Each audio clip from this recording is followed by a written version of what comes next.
Olá, minha gente, meu nome é Rogério Cavalcante. Neste canal, eu irei postar as aulas que eu gravei para as minhas turmas de graduação de Direito Civil. A metodologia era a seguinte: com antecedência, eu gravava as aulas e postava e avisava para a turma. No horário determinado, eu entrava em algum aplicativo para encontro virtual com os alunos e sanava as dúvidas porventura existentes. Espero que todos vocês gostem. Um grande abraço. Olá, minha gente. Hoje é a nossa 20ª aula, né? Na aula passada, a gente começou a falar sobre a teoria das nulidades, né?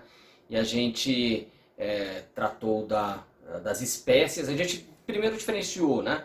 A nulidade da anulabilidade, né? Daí a gente falou das hipóteses primeiras de nulidade, né? Que estavam no artigo 166.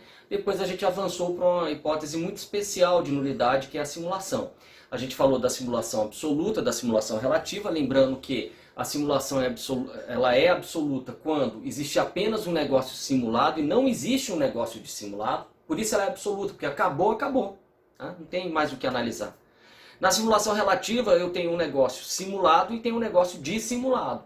O negócio dissimulado é um negócio verdadeiro, é aquele que você de fato praticou.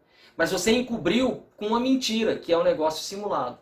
O negócio simulado é nulo, e o dissimulado terá que ser analisado se ele é válido, nulo ou anulável. Tá certo? Foi isso que nós vimos e nós então chegamos ao artigo 167 na aula passada. Seguindo, o artigo 168, minha gente, ele está aqui, né? Ele diz que as nulidades dos artigos antecedentes podem ser alegadas por qualquer interessado ou pelo MP quando lhe couber intervir. Tínhamos falado sobre isso quando tratamos das diferenças entre nulidade e anulabilidade. Lembrando que a nulidade ela é de interesse geral, né? É de ordem pública, né? E ainda que os interessados não suscitem, o juiz pode conhecer de ofício. Né? Qualquer interessado pode alegar. Essa história de conhecer de ofício, inclusive, está aqui, ó, parágrafo único. As nulidades devem ser pronunciadas pelo juiz quando conhecer do negócio jurídico ou dos seus efeitos e as encontrar provadas, não lhe sendo permitido supri-las, ainda que a requerimento das partes. Por quê? Porque o interesse é público, nulo é nulo. Tá certo? Ele feriu tão gravemente o ordenamento que a única solução encontrada é o absoluto desfazimento do negócio. Tá? Seguindo, o negócio jurídico nulo não é suscetível de confirmação, nem convalesce pelo decurso de tempo. Nulo é nulo. Nulo não pode ser confirmado, não pode ser ratificado, nulo não prescreve, nulo não decai. Tá? O nulo é nulo. Tá? Por isso que a ação que reconhece a nulidade é uma ação declaratória. Ela apenas diz o que já aconteceu lá atrás. Tá? Bom, 170. Se, porém, o negócio jurídico nulo contiver os requisitos de outro, subsistirá este, quando o fim a que visavam as partes, permitir supor que o teriam querido se houvessem previsto a nulidade. Isto aqui, gente, é o que nós chamamos, artigo 170, deixa eu pegar aqui a caneta e o quadrinho. Conversão do negócio. Conversão do negócio nulo. Gente, converter é você mudar. É você transformar uma coisa em outra. Isso é converter. Confirmar é você salvar a coisa do jeito que ela foi praticada. Então, repito aqui para vocês. O negócio nulo, ele não pode ser confirmado. Tá? Ele não pode ser salvo tal qual foi praticado. O negócio jurídico nulo não é suscetível de confirmação, nem convalesce pelo decurso de tempo. Ele não pode. Então, ser mantido do jeito que foi, porque ele é nulo, ele não pode. Agora, o que a lei permite, fazendo uma pequena concessão ao princípio da conservação do negócio, é a conversão dele. Vamos lá. Ele está dizendo o seguinte, o quadrado maior é o negócio nulo.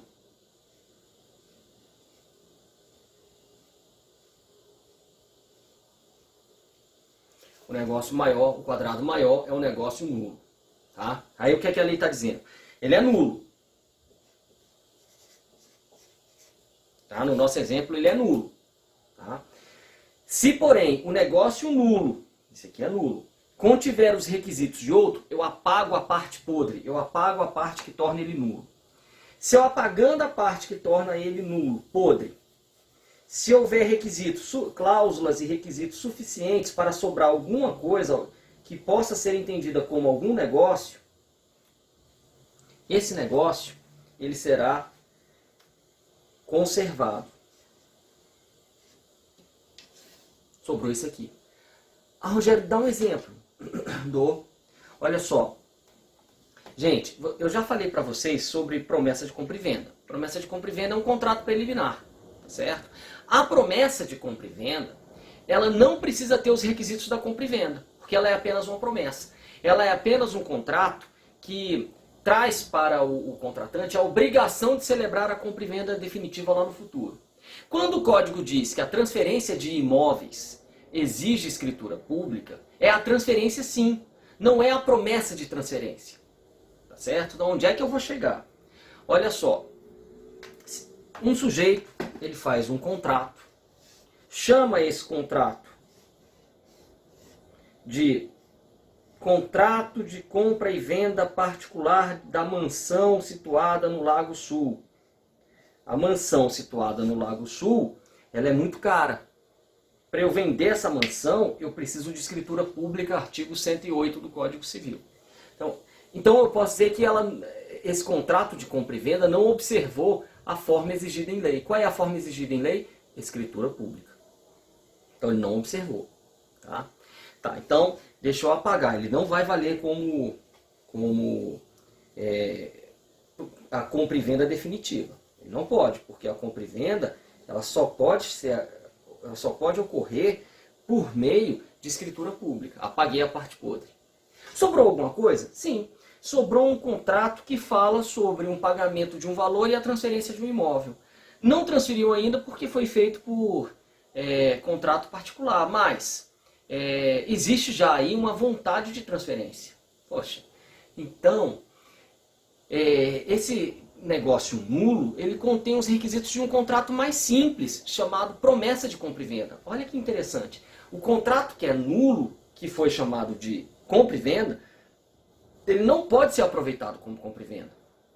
Mas ele contém os requisitos de um outro negócio que é mais simples, que é uma promessa de compra e venda. Então vamos lá, se porém o negócio jurídico nulo, que era a compra e venda, que era aquele quadradão com os tracinhos, contiver os requisitos de outro, que era o quadradinho menor, que é esse aqui, subsistirá este, permanecerá o pequenininho, quando o fim a que visavam as partes permitir supor que o teriam querido, o pequenininho, se houvesse prevista a nulidade. Qual é a análise que eu faço? Tá, a compra e venda ela é nula, porque eu não posso comprar e vender um imóvel caro por contrato particular. Mas se as partes soubessem que estavam assinando um contrato nulo naquele dia, não é hoje não, porque hoje elas devem estar brigando. Hoje uma vai dizer assim, não, eu quero, outra vai dizer não quero. Não, eu não analiso pelo dia de hoje, eu analiso pelo dia da celebração do negócio. Tem autores portugueses, principalmente, que eles falam que é a investigação da vontade hipotética das partes. Voltar lá atrás para você imaginar. Se as partes soubessem que estavam fazendo um negócio nulo, é razoável supor que elas optassem, ao invés da compra e venda nula, que elas optassem por uma promessa de compra e venda? É bem razoável. Bom, então, se o contrato, o contrato nulo de compra e venda, ele contém os requisitos de uma promessa, quais são os requisitos de uma promessa? Definição do imóvel, definição do valor, definição das partes. Né? Se ele contém os requisitos, e eu posso supor que se as partes soubessem que estavam celebrando um contrato nulo, elas teriam optado por um contrato válido, eu posso converter. Eu digo, olha, onde está dito que é um contrato de compra e venda, eu leio promessa de compra e venda. Tá? Então, eu acho que essa figura do leia-se, ela se aplica muito bem à conversão. Quando você fala assim, se as partes soubessem que estavam fazendo algo errado, elas desejariam o outro negócio mais simples? Tá, então se elas desejariam, vão fazer assim. Onde está escrito compra e venda, leia-se promessa de compra e venda. Pronto. Isso é automático. Isso aí, gente, o juiz pode fazer. Tá certo? Ele pode converter. Tá? a lei já traz essa faculdade ao juiz, tá? De conversão do negócio nulo. Isso é, como eu disse para vocês, um princípio da conservação do negócio, porque as partes manifestaram vontade. Seria muito bizarro fazer com que essa vontade manifestada pelas partes fosse simplesmente ignorada. Elas manifestaram alguma vontade.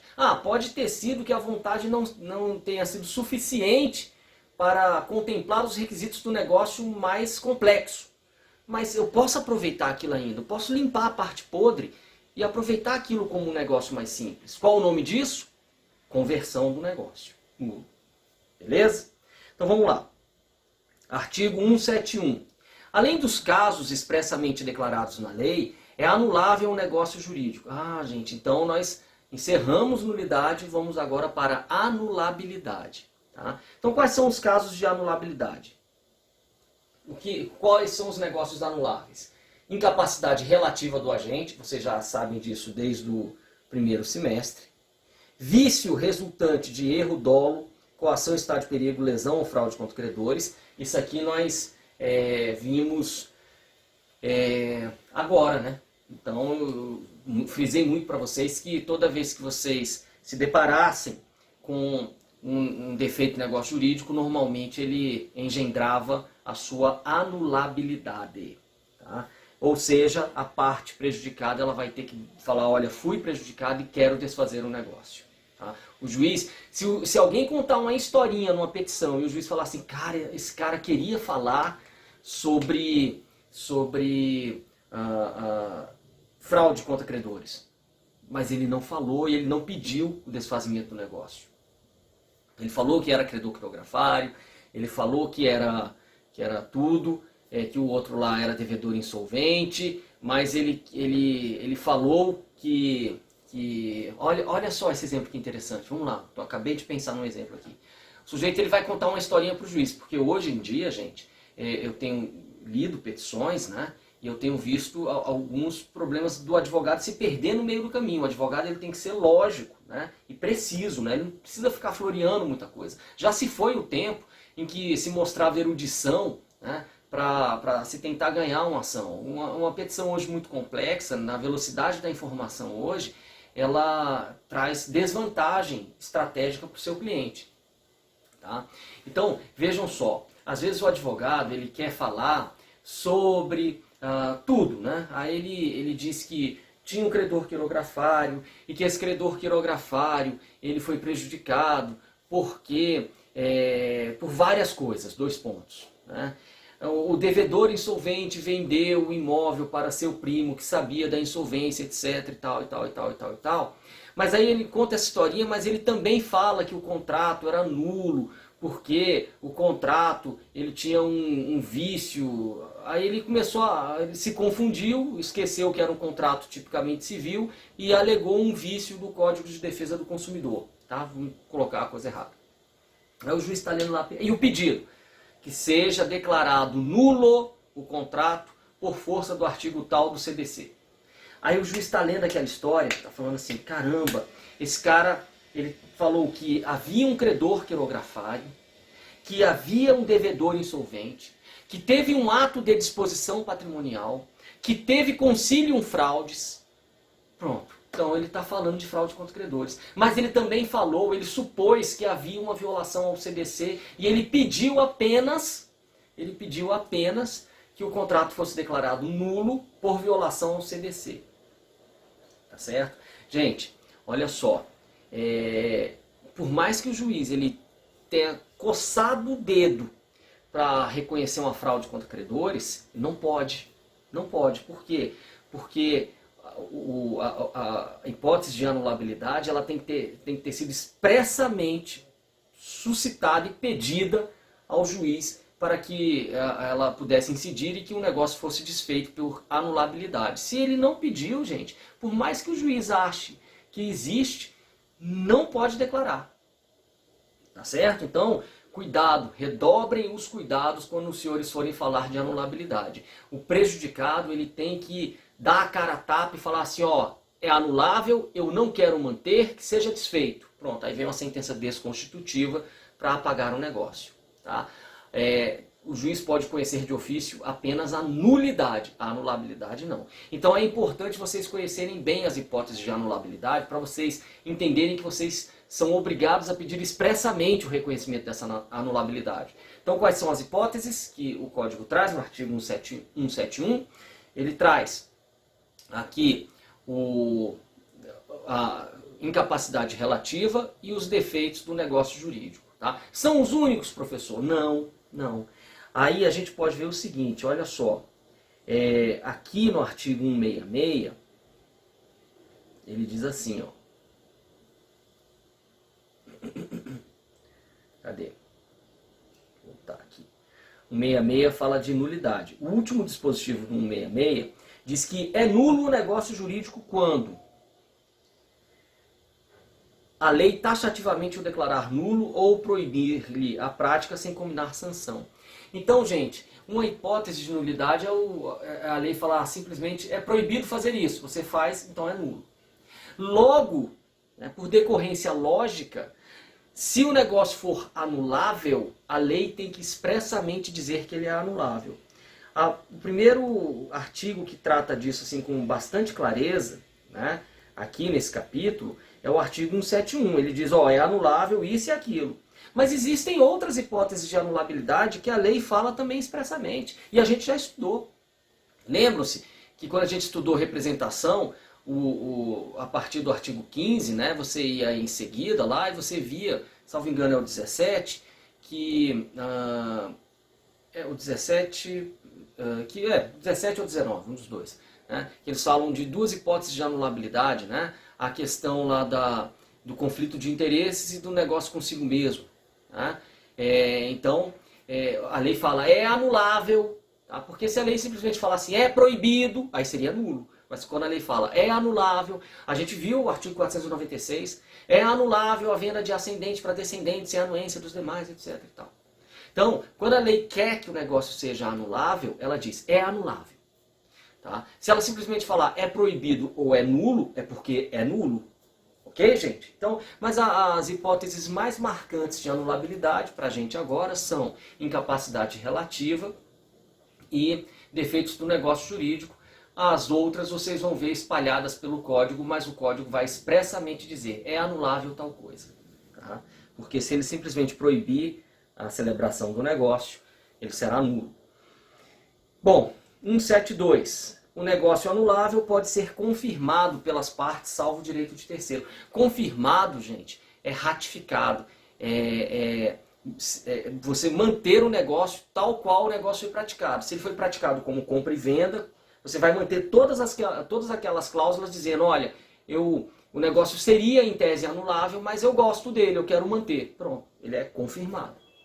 Então, se você quiser manter o negócio, você vai ter que dizer expressamente qual é o negócio que você deseja a manutenção, né, para que essa vontade expressa possa sanar o defeito. Né? Então, eu tinha 16 anos quando eu assinei o contrato de prestação de serviços com a empresa tal, porque eu ia fazer um concerto na casa, na sede da empresa. Eu tinha essa habilidade de fazer o concerto, eu fiz com 16 anos e eu mantenho esse negócio. Então você está definindo exatamente o que você está mantendo, você está apontando exatamente qual era o defeito que você imaginava existir e você está pedindo a confirmação desse negócio. Isso é confirmação expressa.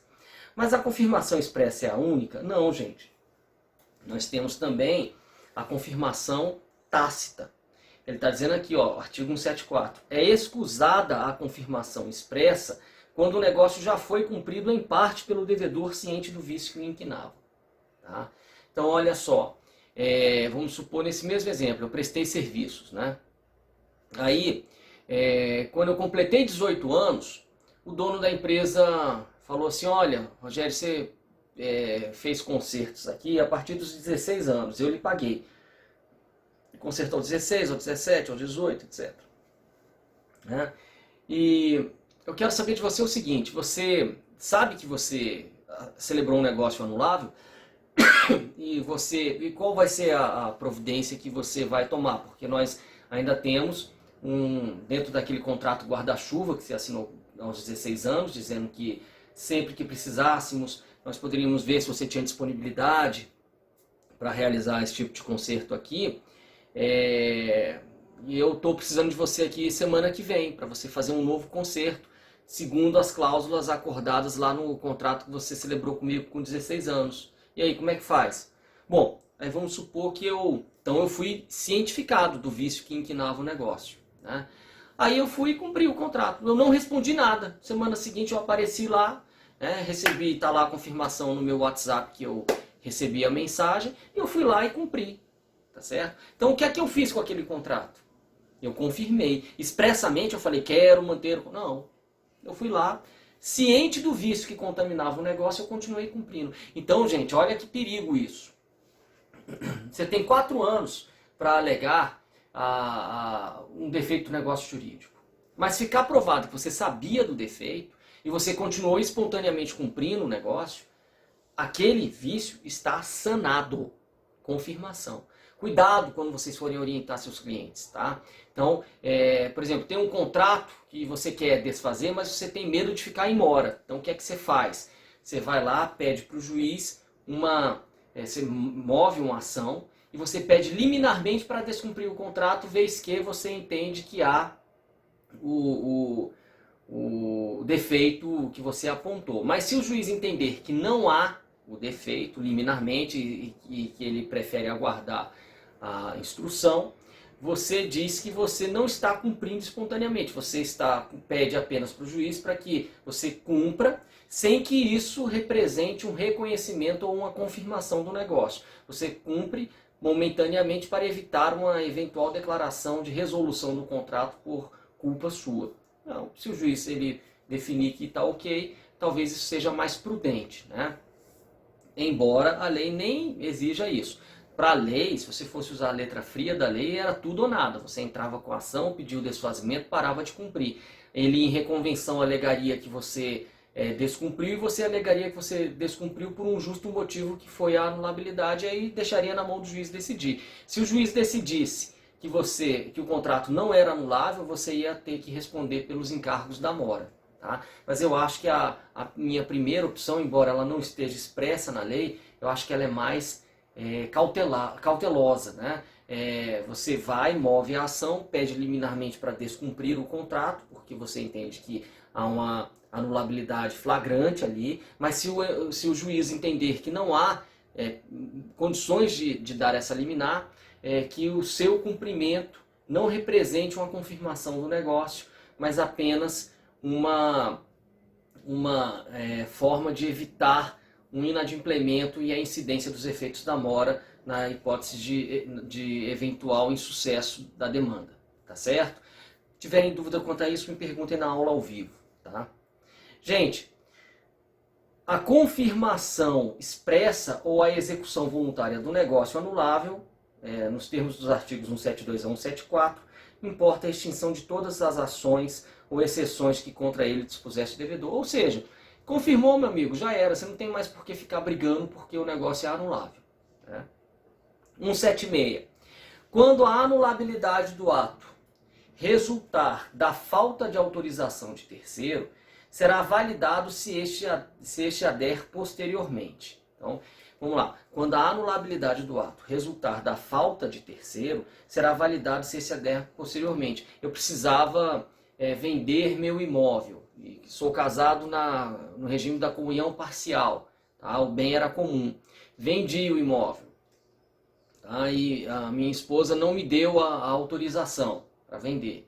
Só que depois que ela viu que a briga ia de fato ocorrer, porque ela viu que isso amanhã poderia dar algum problema, etc. Eu comecei a me desentender com o sujeito, e para pacificar, o sujeito começou a achar que eu estava querendo passar a perna nele, e ia dar muita confusão. O que é que ela fez? Correu num cartório, fez uma escritura pública de autorização de venda e entregou para o comprador e para mim. Pronto. Resolvido o problema. Quando a anulabilidade do ato resultar da falta de autorização de terceiro, será validado se este ader posteriormente. Tá? A anulabilidade não tem efeito antes de julgada por sentença, nem se pronuncia de ofício. aquilo que a gente já viu na aula anterior, né? A anulabilidade, gente, ela é, de interesse particular, tá? Então, o diretamente prejudicado é que deve se animar a pedir ao juízo que o negócio seja desfeito. Tá? Só os interessados a podem alegar. Aqui eu digo os diretamente interessados, aqueles que foram vítimas da hipótese que engendrou a anulabilidade. E aproveita exclusivamente aos que alegarem, salvo o caso de solidariedade ou indivisibilidade. Né? Por exemplo, eu tenho 16 anos, aquele mesmo exemplo que a gente deu no artigo 105, eu tenho 16 anos, eu junto com o meu irmão que tem 18, prometemos entregar uma moto para o credor, né? Mas eu fiz o contrato sem estar assistido, né? E eu quero desfazer o negócio. Tá? Bom, nesse caso, gente, como o objeto é indivisível, meu irmão não tem como dar meia moto. Né? Tem que dar apenas uma moto inteira. Tá? Então não há como desfazer apenas parte do negócio. Então, sendo indivisível o objeto, né? Essa declaração de anulabilidade ou solidária, vocês vão estudar isso no semestre que vem, essa desconstituição do negócio por anulabilidade, ele aí vai aproveitar a todos os que participaram do negócio. Mas, se o objeto for divisível, ele vai aproveitar apenas a quem foi a direta vítima da incapacidade, ou no exemplo do 105, ou da anulabilidade para outros exemplos. Artigo 178. É de 4 anos o prazo de decadência para pleitear-se a anulação do negócio jurídico. Então, olha só, a nulidade não pode ser confirmada e ela não se convalida pelo decurso de tempo. Mas a anulabilidade, gente, ela pode sim ser convalidada pelo decurso de tempo. O que é que eu quero dizer com isso? Ela pode convalescer. Eu tenho aqui, ó, é de 4 anos o prazo de decadência para anulação do negócio. Isso é anulabilidade. No caso de coação, no dia em que cessar a coação. Nos outros defeitos, no dia da celebração do negócio. No ato do incapaz, no dia que cessar a incapacidade. Então, gente, eu tenho um prazo para suscitar. Eu tenho visto algumas decisões dos tribunais, né, falando sobre a aplicação do prazo geral de prescrição para pedir às vezes um desfazimento de um negócio. Gente, olha só, a gente ainda vai estudar que esse prazo geral de prescrição, ele não se aplica à hipótese de decadência, muito menos à hipótese de nulidade, porque nulidade ele não tem prazo. Então, às vezes vocês podem encontrar algum juiz aplicando um prazo geral de prescrição para um pedido de declaração de nulidade. Repito, não existe isso, gente. Ah, mas o negócio aconteceu há 10 anos, ele era nulo, o Código Civil diz que o prazo geral de prescrição é de 10 anos e agora o cara vai pedir para que eu declare a nulidade? Gente, nulo não convalesce por decurso de tempo, seja por prescrição, seja por decadência. E esse vício ele é especialmente grave porque aqui o sujeito ele meio que empresta uma espécie de efeito desconstitutivo, misturando com prescrição. Não existe isso. Não existe isso. Tá? Desfazimento do negócio por nulidade é um pedido com natureza declaratória e eu declaro que já é. Se o negócio é nulo. Pronto, acabou. Tá certo? E ele não convalesce por decurso de tempo. Então o nulo não está sujeito à prescrição nem à decadência. O anulável, ele está sujeito à decadência. Porque ele é um direito potestativo. A gente vai estudar isso ao final do semestre, mas é um direito potestativo da vítima. O que é um direito potestativo? É aquele direito que a vítima ela diz assim, olha, eu quero ou eu não quero exercer essa faculdade. Não cabe nada a ninguém quanto a isso. Se ela quiser exercer a faculdade, ela exerce. Se ela não quiser, ela não exerce. Ela não está pedindo uma prestação de outra parte. Ela está dizendo, olha, eu entendo que é anulável e eu quero exercer essa minha faculdade de anular. Pronto, isso é um direito potestativo. Os direitos potestativos, eles estão sujeitos à decadência. E a gente vai estudar isso com bastante calma, não se desesperem agora. A gente vai estudar isso com bastante calma ao longo do semestre. Mas o que é que eu quero dizer com isso agora? O que eu quero dizer agora é o seguinte: esse direito é um direito potestativo e existe um prazo certo para ele. Eu não posso pegar emprestado prazos prescricionais, por mais que eu entenda que são hipóteses parecidas, etc. e tal, eu não posso pegar por empréstimo prazos prescricionais e aplicar a anulabilidade. Eu não posso pegar prazos prescricionais e aplicar a nulidade, porque a nulidade sequer está sujeita a prazos, a declaração de nulidade. A anulabilidade está sujeita a um prazo decadencial que está expresso no Código Civil. Não vamos inventar moda, pelo amor de Deus, o legislador ele já fez esse trabalho. Tá bom? Então, veja, se você está falando de anulabilidade como decorrência de incapacidade relativa e de defeito do negócio jurídico, prazo 4 anos, artigo 178. Bom, mas pode ter outro prazo? Pode ter outro prazo. Você quer ver outro prazo? Deixa eu pegar aqui para vocês. Deixa eu abrir aqui o Código Civil.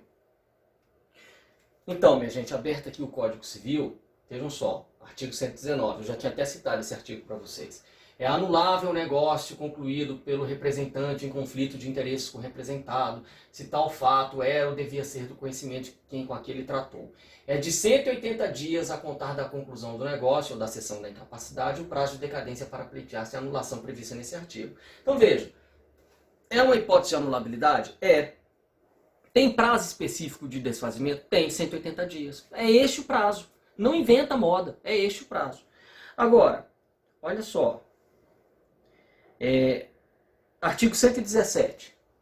Salvo se o permitir a lei ou o representado, é anulável o negócio jurídico que o representante no seu interesse ou por conta de outrem celebrar consigo mesmo. Para esse efeito, tem-se como celebrado pelo representante o negócio realizado por aquele em quem os poderes houverem sido subestabelecidos. É anulável? É. Tem prazo? Não. E agora, Rogério? Não tem prazo decadencial. Você me disse que para ser anulável e para que eu aplique a decadência, eu tenho que ter expresso esse prazo decadencial. Então vamos lá. Artigo 179. Quando a lei dispuser que determinado ato é anulável sem estabelecer prazo para pleitear-se a anulação, será este de 2 anos, a contar da data da conclusão do negócio. Então, gente, para anulabilidade o negócio é simples, é transparente, feito água. A lei dá o prazo expresso, por exemplo, o mais famoso é o prazo de 4 anos para desfazimento de negócios eivados de defeitos ou de incapacidade relativa. Tá? Ou a lei pode dar um prazo específico para um tipo de anulabilidade específico, como fez o artigo 119 no conflito de interesses entre representante e representado, 180 dias. Mas e se a lei não falar de prazo nenhum? Se a lei não falar de prazo nenhum, é o artigo 179, é 2 anos. Isso para anulabilidade. Para nulidade eu posso analogicamente aplicar esse artigo 179 para nulidade. Não! Não posso. Não posso por uma razão óbvia. A lei, ela diz que o nulo não pode ser confirmado, não pode ser convalidado por decurso de tempo. Nulo é nulo. Tá? Então esquece isso. Tá bom? Beleza. Vamos lá agora. Seguindo. O menor entre 16 e 18 anos não pode, para eximir-se de uma obrigação, invocar a sua idade se dolosamente a ocultou quando inquirido pela outra parte, ou se no ato de obrigar-se declarou-se maior. Isso é bem interessante, gente. Aqui ele está dizendo, olha, porque lembrem-se que a incapacidade relativa ela é para a prática de determinados atos. A lei pode estabelecer quando o incapaz relativamente ele responde. E aqui é um caso desses. A lei entende que o sujeito com 16 anos já tem maturidade para discernir mentira da verdade. Então, o menor entre 16 e 18 não pode, para eximir-se de uma obrigação, invocar a sua idade se dolosamente a ocultou. Ou, quando inquirido pela outra parte, declarou-se maior. Ele vai ter que honrar esse contrato. Esse contrato não pode ser declarado anulável. Não pode ser desconstituído por anulabilidade, melhor dizendo. Tá? Seguindo. Ninguém pode reclamar o que, por uma obrigação anulada, pagou a um incapaz, se não provar que reverteu em proveito dele a importância paga. Deixa eu ler os 2 artigos em conjunto, que aí vai ficar mais fácil. 182. Anulado o negócio jurídico, restituir-se-ão as partes ao estado em que antes dele se achavam, e não sendo possível restituí-las, serão indenizadas com equivalente. Gente, tem muito autor que diz que isso se aplica só para nulidade. Tá? Que os efeitos da nulidade seriam ex tunc e da anulabilidade ex nunc. Errado. O artigo 182 ele se aplica indistintamente tanto para nulidade quanto para anulabilidade. Só que na nulidade, você diz o seguinte, olha, a carga da sentença é declaratória. Você fala assim, seu juiz, eu quero que o senhor declare que o negócio já era nulo e continua sendo nulo e pronto. E como ele já era nulo, eventuais arremedos de efeitos que se fizeram sentir, eles têm que ser apagados. Declare também que eles não existem. Tá? Então, ó, anulado o negócio jurídico, restituir-se-ão as partes ao estado em que antes dele se achavam. Tá? E não sendo possível restituí-las, serão indenizadas com o equivalente. Ah, e o anulável? Gente, o anulável, ele é o seguinte, ele tem uma carga desconstitutiva.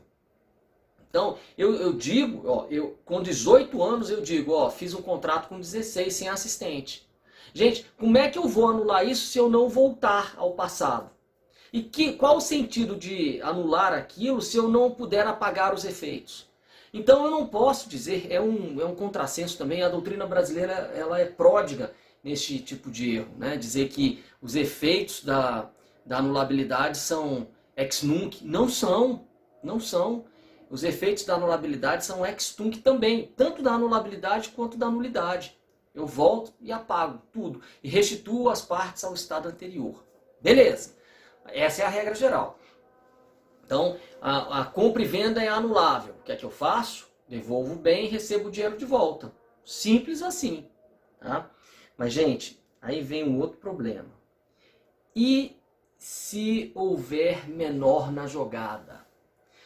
Artigo 181. Ninguém pode reclamar o quê? Por uma obrigação anulada na hora de você fazer aquele acerto e voltar as coisas ao estado anterior, ninguém pode reclamar o quê? Por uma obrigação anulada, pagou a um incapaz, se não provar que reverteu em proveito dele a importância paga. Prova dificílima. Ah, mas eu não consigo provar, é difícil demais. Pois é, então você perdeu. Entenderam? Simples assim. Ninguém pode reclamar o que por uma obrigação anulada pagou a um incapaz, se não provar que reverteu em proveito dele a importância paga. Ponto. Então, quando você quiser desfazer um negócio, e do outro lado tiver um incapaz, você quiser desfazer, obviamente, por nulidade ou anulabilidade, tá? Então, se você quiser desfazer o negócio, você não pode, na hora de voltar a situação ao estado anterior, você não pode reclamar o que você pagou ao incapaz se você já não fizer a prova de que reverteu em proveito dele o benefício. Então, isso também é um alerta para os nossos amigos advogados, né? Eu me integro neste rol, né? É um alerta para que quando nós façamos os pedidos aos magistrados, né, que nós observemos isso. Ah, eu vou pedir o desfazimento de um negócio por nulidade ou anulabilidade e tinha um menor do outro lado. Eu quero depois que as coisas voltem ao estado anterior. Então, gente, na petição inicial eu já vou dizer por que o negócio tem que ser desfeito e vou dizer também que houve um benefício em favor deste menor. Tá certo? Deixo incapaz, melhor dizendo, e que este benefício ele foi revertido efetivamente em favor do incapaz e tenho que fazer prova disso. Ah, mas é muito difícil. Pois é, não era para ser fácil mesmo, para não sair tomando coisa de incapaz. E quem mandou você também ficar celebrando negócio com o incapaz do outro lado? Tá certo? Então, preste atenção, a lei tem que proteger o incapaz de alguma forma. A incapacidade não é um demérito. A incapacidade é uma razão de humanidade para que esta pessoa incapaz seja protegida. Tá certo? Então é para ser protetivo mesmo isso? É para ser protetivo. E quem não gostou, que pensasse 10 vezes antes de celebrar um negócio com uma pessoa incapaz. Tá certo? Então, quem vai desfazer um negócio falando da incapacidade e querendo que a situação volte ao estado anterior, como fala o artigo 182, lembre-se de provar que o benefício dado ao incapaz foi revertido efetivamente em favor dele. Tá? Artigo 181. Tá? Artigo 183. Tá? A invalidade do instrumento não induz a do negócio, sempre que este puder provar-se por outro meio. Gente, isso aqui é um negócio... Vou dar um exemplo para vocês entenderem isso. Vamos lá. Eu fiz de boca, um negócio com o João. João, tá aqui, eu vou prestar um serviço, você me paga R$ 2.000, etc e tal. Prestei o serviço, não tinha testemunha, o serviço era na casa do João. Tá? Mas não tinha testemunha do serviço prestado. Né? Mas algumas pessoas ouviram que eu disse para ele, se eu for lá para tua casa, eu vou cobrar R$ 2.000. Beleza, João, não, pode vir, quando você quiser você aparece lá e faz o serviço. Aí eu tenho prova, o circuito de TV do prédio que me viu subindo. Eu tenho como prova as testemunhas que disseram que o aparelho estava defeituoso. Depois que eu saí, eu peço uma perícia e o aparelho está funcionando. Está tudo certo. Aí, bom, é difícil, mas eu tenho como demonstrar, inclusive por WhatsApp, o João falando, pode subir, não sei o que e tal. Beleza. Só que na hora que eu acionei o João no juizado especial, juizado especial civil, né, porque é o famoso, né, o que as pessoas chamavam vulgarmente de juizado de pequenas causas, né, é o juizado especial civil. Né. Então, quando eu aciono o João no juizado especial civil, ele vem e alega o seguinte: olha, você não tem prova de que eu contratei o serviço. Ao ler a contestação, eu me revolto tanto que eu vou à casa do João, levo um contrato impresso, ponho uma arma na cabeça dele, com um contrato com as mesmas cláusulas que tinham sido estabelecidas verbalmente, e mando ele assinar. Ele assina, tá certo? Imediatamente ele move também uma ação falando sobre coação, para dizer que aquele contrato, porque ele tinha uma câmera escondida e está lá a filmagem, deu com a arma na cabeça dele.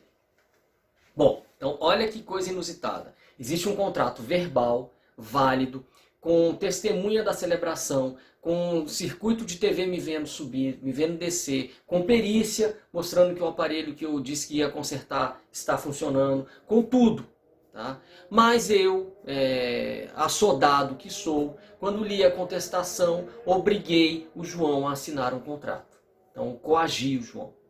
João entra com ação anulatória em relação ao contrato escrito. Tá? E ele consegue aí o desfazimento desse contrato. Só que, em defesa, o que é que eu alego? Eu alego o seguinte: a invalidade do instrumento, que é o contrato escrito, não induz a do negócio, que é a prestação de serviço.